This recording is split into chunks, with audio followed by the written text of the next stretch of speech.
Joey Only Caribou Weather Dude here on vacation, talking to you for interior weather and wilderness watchers, Valley TV News, and of course my own YouTube channel, Joey Only Caribou Weather Dude, talking about the fire situation this week. I'm not going to show my face.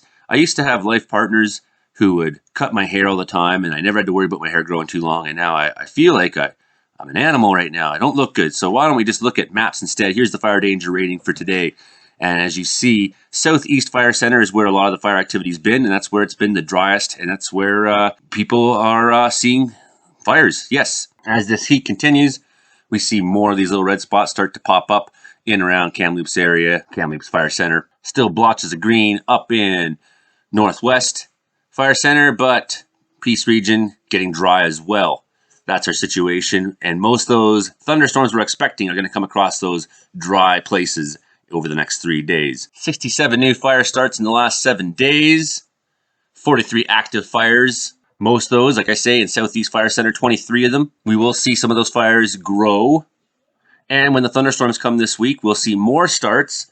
And we might not know for a few days how many new starts there is. Often what happens in thunderstorms is lightning strikes the tree candles up, little bits of, rain puts the tree out, but little bits of flaming stuff is laying on the ground. It just simmers around until it finds something juicy that it can burn onto. 3 or 4 days after the thunderstorm, suddenly we start seeing fires popping up in places that we didn't think there was fires. So that's some of the concern, is that we will not know on Friday how many new fires there is. We might not know till Saturday, Sunday, Monday. Currently, BC.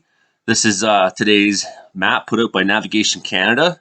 The graphic area forecast map, the GFA. This is for the Pacific region. You see there's a stationary high pressure sitting there just around the coast mountains, around the South Chilcotins. 1,018 millibars, stationary. A little bit of wind off the coast, but mostly calm in the interior. That should help today. No thunderstorm activity expected on Tuesday. Great news. You see that heat is reaching all the way up. It's going into the Northwest Territories, into Inuvik. It's in Alberta. It's in much of Saskatchewan. Southern Ontario, blistering hot. There was tornado in my hometown. Went through. I'm not sure if it's been confirmed as a tornado yet, but locals I've read on Facebook have said they saw a tornado, so that makes it definitely worth investigating. Lots of damage. Apparently my mom's okay. I couldn't reach her. I was calling. I made my cousin go out and check on her house, and it was fine. Turns out mom's camping at a lake somewhere, and is nowhere, and does not have cell service, and so we're all panicking. I didn't think she was hurt or anything like that, but that house, the way it's built on the Canadian Shield bedrock, I figure it would take about 165 km/h wind to wipe it off the foundation. It's just the way it is, sitting right there on that cement slab. So, but I wasn't worried about that. It's like, oh, a tree is down the line. Maybe mom can't charge her phone or something like that. When you live out in the country on a dirt road, it's nice to have people check on you. My mom's okay. Madoc, Ontario, Tweed, Ontario, Calidar, Marmora, lots of storm damage back there today. Then we see Northern Ontario, and the way that jet stream's facing at Southern Ontario, I expect another round to be coming in there soon of severe weather. So all eyes on that. So the heat warnings are in effect for British Columbia. Here's what it says for Okanagan today. Kelowna, Vernon, Penticton, daily temperatures 35 to 40 Celsius. Early morning lows of 18 to 20 only. Now to Saturday. That could be Okanagan Valley, Similkameen, Fraser Canyon, Nicola, South Thompson, Shuswap, Boundary Arrow Lake, Slocan Lake, West Kootenay, Kootenay Lake, East Kootenay, South, including Cranbrook and West Columbia. Strong ridge of high pressure will bring a heat wave to British Columbia. The peak daytime high temperatures are expected to be from Wednesday to Friday. Then a slow cooling trend is likely to be this weekend to early next week. The hottest time of the day will be late afternoon to early evening. The coolest time of day will be near sunrise. Slightly different for the caribou. And north areas such as North Columbia, Kinbasket, North Thompson, 100 Mile, Chilcotin, Caribou, Prince George, Stewart, Nechako, Yellowhead, Bulkley Lakes, Lakes District, McGregor, and Williston, 29 to 34 degrees. Early morning, the low temperatures near 14 Celsius. Well, it's Tuesday. Let's look at rain accumulation for the next 3 days. And wow, not very much. Next 5 days, little bit in some of the high mountains. Maybe more up through Fort Nelson into the Peace Country, everything east of Williston Lake, and certainly Alaska looks like it's going to get some of that. Next 10 days, precipitation, well, maybe a little more, but most of the BC interior, not seeing very much of it. And why is that a concern? Well, because we are looking at Wednesday, 1 p.m., first signs of thunderstorms popping up. We see at 3 o'clock, all areas west of Fraser River. See Lillooet expected to be 32. I'm telling you, it's going to be hotter than that. Kamloops at 36 at Wednesday, 3 p.m. Vernon 35, 35 Kelowna, 35 Penticton, 36 Osoyoos. Seeing temperatures getting up there. 33 Williams Lake, 33 Quesnel. Seeing temperatures getting up there, and this thunderstorm activity starts. 6 p.m. expanding. 7 p.m. starting to shrink. What's concerning is we don't have, these storms are not coming from some offshore system that's rolling in. These storms are self-creating because of atmospheric instability and the heat. The heat's drawing moisture out. The atmospheric instability will be just enough to help make that moisture organize, coalesce, create thunderstorms. However, that moisture is expected to stay mostly in the sky. 8 p.m. Wednesday night, lots of available potential energy still in Coast Mountains, Vancouver Island, up to, say, Dawson Creek, Chetwynd, Tumbler Ridge.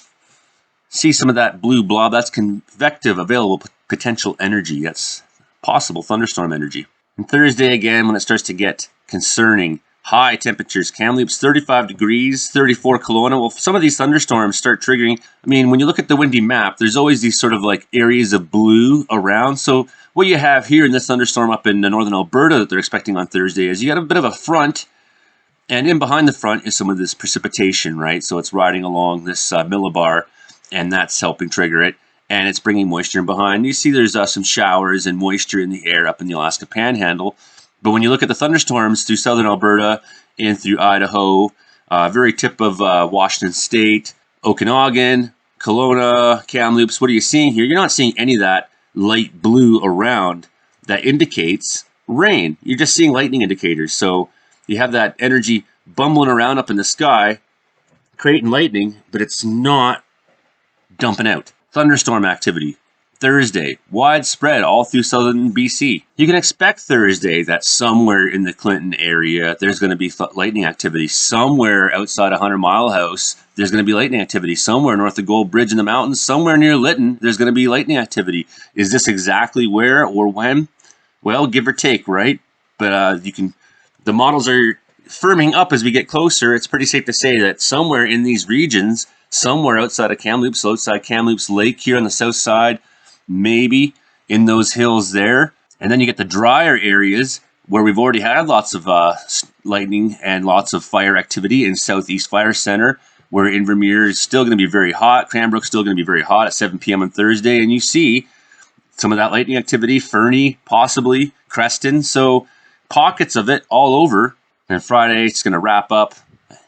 So yesterday we had this blob closer north of Kamloops.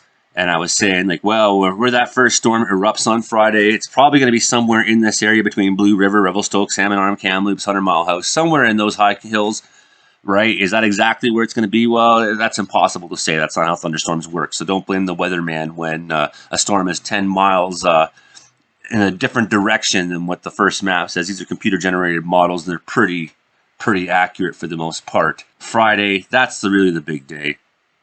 Widespread Southeast Fire Center, Revelstoke, McBride, possibly Caribou Mountains.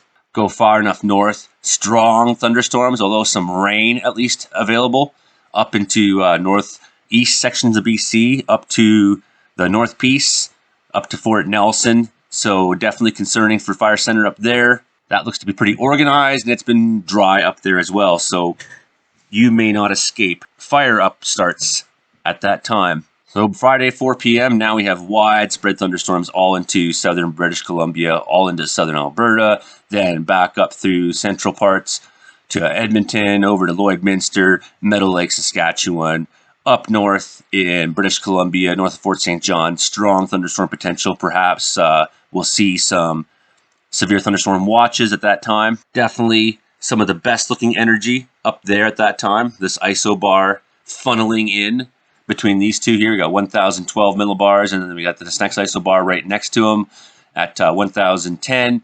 And somewhere in between here, it wants to ride. We got this high pressure bulb sitting over BC, yet thunderstorms are trying to erupt. That's not good for fire starts because you know high pressure is dry weather and hot. This is not a good storm. I mean, we've had similar sort of setups in 2017, 2018, 2021, where we had a day or two that brought, and for all the panicking we have about human-caused fires, yes, that does happen, but you know, when fire seasons get out of control is when 200 fires start in a day. That overwhelms the system, overwhelms everyone's ability to deal with it. These thunderstorms going all the way down to the States. I mean, look at that. Awesome looking blob at 4 p.m. on Friday. And we have it. Friday is the day. If not, we may not know for a few days after exactly how many fires have come out of this. 11 p.m. we got night storms in northern British Columbia. So, and then going over to Alberta, Peace River, Grand Prairie. Saturday morning, expect thunderstorms. Friday night, expect thunderstorms in Peace regions of Alberta and BC. I'm Joey Only Caribbean Weather Dude. If action starts to really pop in the next 3 days, I will be live streaming. Please do me a favor, subscribe, hit like, share, tell a friend, maybe leave a donation if you want, even help me grow this channel. The growth is great. Every time we got bad weather, I see my subscriptions go up, and that's what I'm trying to build a channel here that means something and can make a difference for the greater picture, for people's lives, and for the safety of our province and understanding of weather. Okay, we'll see you next time.